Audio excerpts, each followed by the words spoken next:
You are listening to Water for Your Mind with Life Coach Honey. Give me water, water for my mind. Blessings on blessings. How are y'all doing? It's been a while, but trust I am building something exciting for you guys soon to come. I'm going to make sure you start your 2020 off right, so stay tuned. Make sure we're connected on Facebook and bookmark lifecoachhoney.com in your browser so that you do not miss out. If you're not already on my mailing list, what are you waiting for? Today, let's talk about affirmations. Yes, I already feel the spectrum of emotions from you around that word. Some people live by them, some are indifferent, and some do not only believe that they don't work, but they found them to make them feel worse when used. I've been in each of these camps at some point in time, so trust me when I say I get it. Let us clear this up one today. The best way to start us off will be with one of my favorite quotes from Gandhi. It's lengthy but necessary. He says, "Keep your thoughts positive because your thoughts become your words. Keep your words positive because your words become your behavior. Keep your behavior positive because your behavior becomes your habits. Keep your habits positive because your habits become your values. Keep your values positive because your values become your destiny." We went from thoughts and words to destiny. I'm going to need you to let that marinate in your spirit real quick. Destiny? That's serious, y'all. We don't be playing with destiny. Don't you want the best destiny that you can manifest? I'd hope you want to be the best version of you possible. The world needs you to be, and no one can do it but you. Remember that. Affirmations are a direct practice of replacing the thoughts in our mind with thoughts that serve us and others. I define thoughts as words that live in our mind.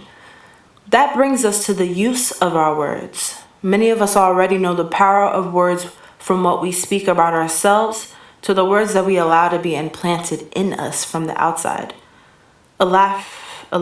Affirmations allow us to feed our mind. Affirmations allow us to use our words positively, proactively, and consciously. But what we were not told about them is that they must first be believable by you. How many times have you tried to tell yourself something extremely positive about yourself that you just did not believe yet? Like, after you said it, your brain asked you, really? Okay. Or maybe it was just not an exercise instilled in you, or you were not very much encouraged during your childhood, so it seems super unnatural. Well, I have great news for both cases. We can craft affirmations based on the stage that we're currently in to move us forward, and with practice, just as any other skill or muscle, we can become better and stronger with them. So with that being said, let's go over some practical examples. So for the man or woman that feels like they're hard to love or may not even love themselves, you may not want to start chanting to yourself, "I love myself, everyone loves me," if it's not something that you believe right now. Automatically, your mind's going to combat you with something negative and it's going to make you feel bad. So let's start with a bridge thought. I'm sure you can find at least one thing about yourself that you do love. You can also find at least two people in your life that love you. What would they say? Use that as a template. So if you had to choose something about your life, something about yourself that you do love, what would it be? Maybe practice the affirmation, "I love the way I can make people smile or laugh." Or, "I love the way that I can solve problems in the workplace." Or, "I love that every day I can find at least one thing to smile about." Try these out and see if they fit you. Affirmations are like shoes. So for the man or woman that maybe hate their body, can you find one thing about your body that you do love? Are your eyebrows like popping? Are your lips always hydrated? Y'all, that's one you should be especially proud about.